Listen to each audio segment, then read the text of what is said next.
Hey, it's Sol with news, updates, and analyses. And to really shake things up today, I'm actually going to talk about news, updates, and analyses. There are a lot of topics that other YouTubers go really in depth with that, to be perfectly honest, aren't really worth the 5 to 20 minute video to go over. So instead, I'm going to take some of these topics and condense it into a simple bit of news and some brief opinions. This is my first time doing this format, and I'm going to be catching up on older stuff, but let's see how it goes. In a recent PTR and beta build, the gold output coming out of Cataclysm raids dropped by an outstanding 15% or so, leaving players to once again draw on WoW token conspiracy theories. This would be a devastating blow to non-garrison gold farmers, but fortunately, by the time this really takes effect, it'll be offset by level 110 characters and soloable Warlords of Draenor raids. From the first developer interview with Ian Hazzikostas, one of the biggest pieces of news was that work was being diverted away from thal'dranath, a zone to be introduced to Legion in a later patch, and shifted to other post-launch content. The knee-jerk reaction was predictably the outcry of cut content. However, given that the last two expansions have given us less than stellar zone content like Tanaan Jungle and the Timeless Isle, and the expansion before that gave us 3 dungeons in a later patch, it's hard to speculate so far ahead of time, but we'll at least remain hopeful of what's to come. The Warcraft movie recently broke $400 million worldwide as what's now the highest grossing video game movie to date, and hopefully won't be the highest grossing video game movie of all time. The industry will be taking a close look to see this movie to see what went wrong, but more importantly, what went right. DVD and Blu-ray orders seem to be popping up for an October release, and hopefully we'll see the 40 or so minutes of footage that had to be cut from the theatrical release. It was announced a few weeks ago that 2 of the Suramar dungeons in Legion, the Archway and the Court of Stars, will only be available in Mythic difficulty and higher. This is a response to internal feedback that having these dungeons only locked through an attunement isn't all that fulfilling and would mostly result in a low adoption rate when used in a dungeon queue. So Blizzard is fully embracing that flaw, and they're going to remove it from the looking for dungeon queue altogether, and remove the normal and heroic difficulties. The response of players has been pretty mixed, with some players feeling left out somehow, while others are taking a stance to never go to those dungeons in an act of protest.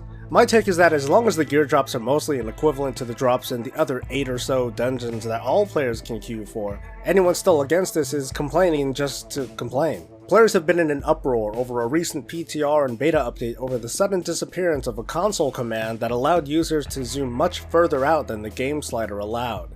In light of this, I personally learned that while I knew about this console command, apparently I had it off for many years, and in fact I thought it was on. So based on that, I'm guessing I'm not alone when I think that this change is not a big deal. It's hard to say though if Blizzard is right with this change, as their reasoning was that this wasn't fair for players who didn't know about the command, among other things. It makes me wonder though why there was no notable outcry for this to be included in the default UI earlier if this was so widely used. And considering the WoW community is typically very outspoken, maybe it's not as widely used as they say it is. In today's PvP interview with Brian Halinka, one or maybe the only gem to come out of that was that PvP talents will be activated upon entering combat out in the world. If that was said earlier, I must have missed that.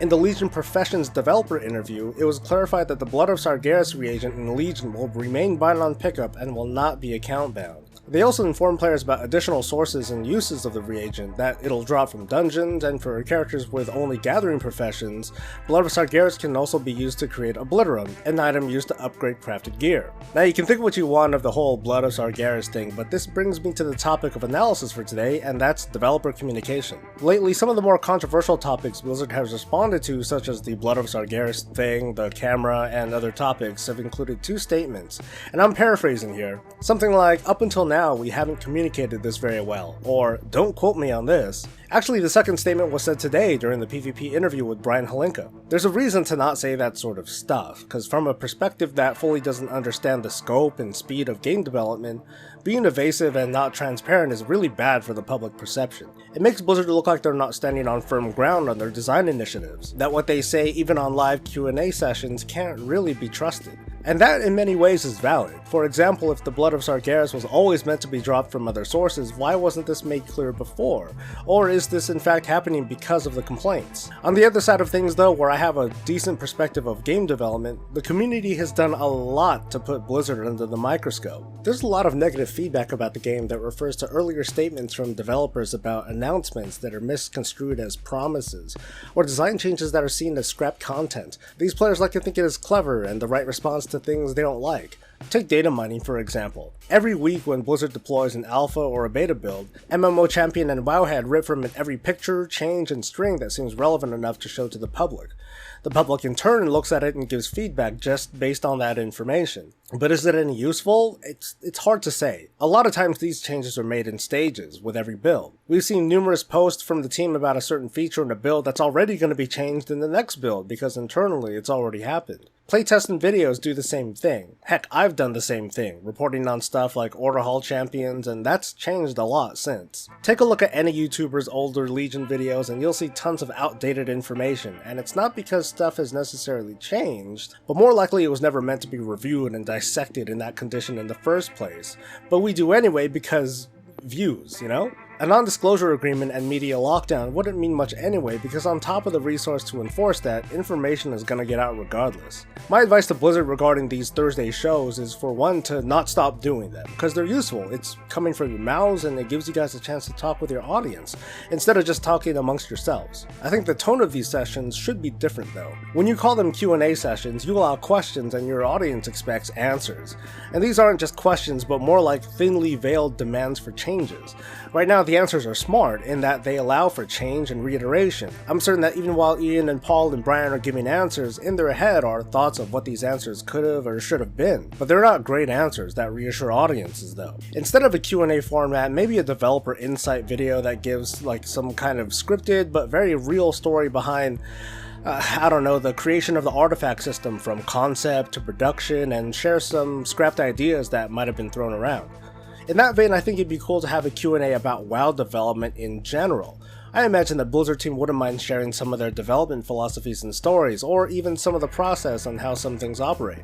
And finally, there's us. As gamers, we are not the most friendly customers to our product.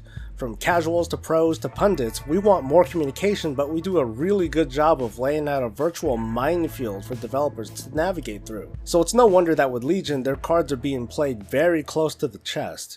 And let's not forget the ladies and gentlemen behind the game are people too. That's it for this week, and I hope this format was decent, but maybe I ranted a bit too long about the whole communication thing.